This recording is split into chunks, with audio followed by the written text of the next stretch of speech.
வணக்கம் நண்பர்களே.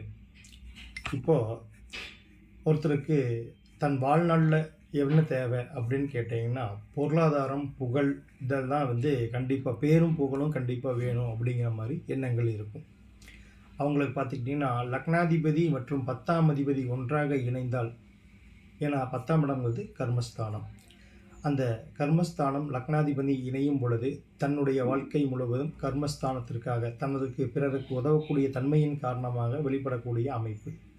இதன் மூலியமாக இவங்க கொடுக்க கொடுக்க இவங்களுடைய பேரும் புகழும் மிதிமிஞ்சி செல்லக்கூடிய தன்மை.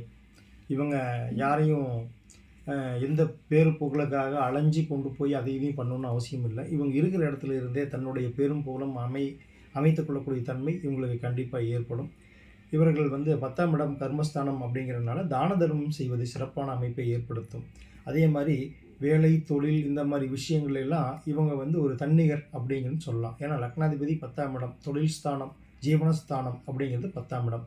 அதன் மூலியமாக கண்டிப்பாக இவங்களுக்கு அந்த பொருளாதார வசதி, அதனுடைய தொழில் வேலை வாய்ப்புகள் இதெல்லாமே சிறப்பாக இருக்கும் அப்படிங்கிறது ஒரு விதி. சரிங்களா? நம்ம ஜாதகத்திலும் இதுபோல் விதி 1ஆம் அதிபதி 10ஆம் அதிபதி இணைந்திருக்காங்கிறது செக் பண்ணி பாருங்கள். நன்றி, வணக்கம்.